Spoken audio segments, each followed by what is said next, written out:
Hacer animaciones con la línea de tiempo de Flash es muy simple. Lo único que tengo que hacer es añadir fotogramas clave y hacer que el objeto que tengo en esos fotogramas cambie de posición. Sin embargo, a veces, en vez de crear las animaciones sobre la línea de tiempo, nos vemos obligados a hacer animaciones controladas mediante programación. Esto puede ser debido, por ejemplo, a que no sepamos mientras lo estoy haciendo qué elemento es el que tengo que animar, o también puede ser que las animaciones tengan que ser cambiadas dependiendo de determinado tipo de parámetros. Para cualquier caso en el que tenga que crear animaciones con ActionScript 3, este me va a ofrecer la clase Twinner.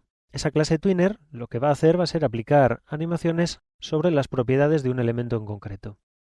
También me va a ofrecer la posibilidad de hacer aceleraciones dentro de esas animaciones. Así voy a tener la clase Easing que me va a permitir elegir entre varios tipos de aceleración, que no tenga ninguna, que sea una aceleración más suave, que cree efecto de rebote o que fuese especialmente fuerte. Voy a seleccionar la regular. Y en este ejemplo lo que voy a hacer va a ser crear un círculo de color rojo, lo voy a colocar en pantalla y voy a hacer que se mueva horizontalmente.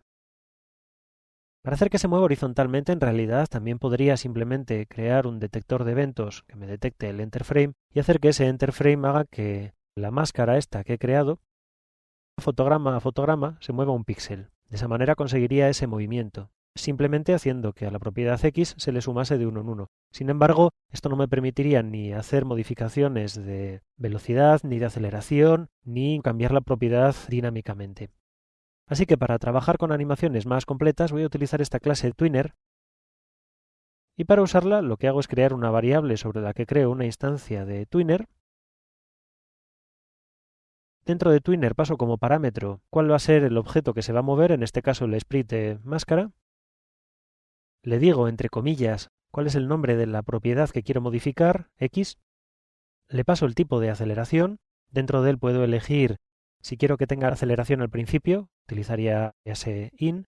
Si quiero que lo tenga al final, EASE-OUT. Y en este caso que quiero que se acelere al principio y al final, utilizaré EASE-IN-OUT. Después le digo cuál quiero que sea el valor inicial de la propiedad y cuál quiero que sea el valor final de la propiedad. Con estos dos parámetros voy a controlar cómo va a ser la animación.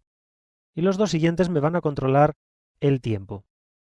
Con el último de ellos voy a poder decirle si quiero que utilice el tiempo en segundos o en fotogramas. Lo voy a dejar para que utilice el tiempo en segundos y le voy a definir que tarde esa animación 2 segundos. Ese tiempo de todas formas es aproximado. Si lo pongo en marcha, veremos que tengo una animación de esa bola que se mueve durante 2 segundos.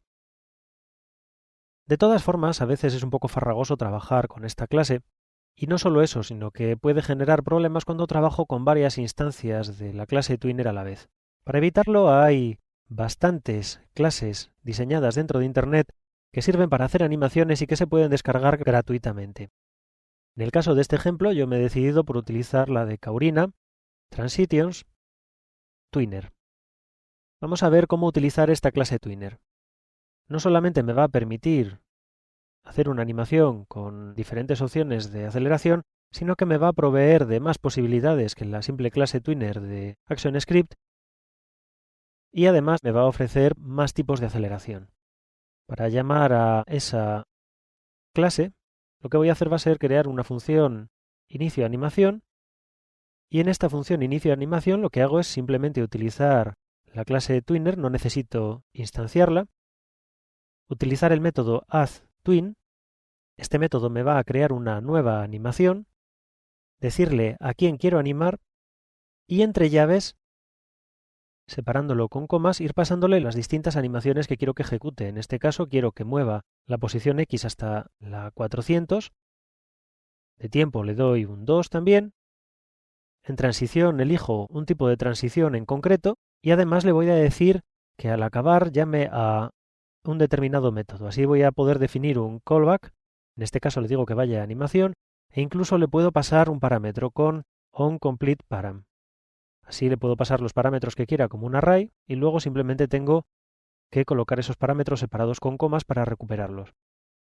Realmente en este ejemplo lo que hago es, más adelante en fin animación, vuelvo otra vez a utilizar un twinner para devolverlo a la posición 50, con lo cual voy a tener un bucle que va a ir y va a volver. Si pongo en marcha la aplicación, veremos cómo efectivamente la bola va y vuelve con una determinada aceleración. Voy a abrir Firefox y aquí podemos ver que tenemos una guía completa de todos los métodos y propiedades de la clase Twinner, incluidos, por ejemplo, hasta los distintos tipos de transiciones dibujados con gráficos para que quede claro cómo va a funcionar la animación.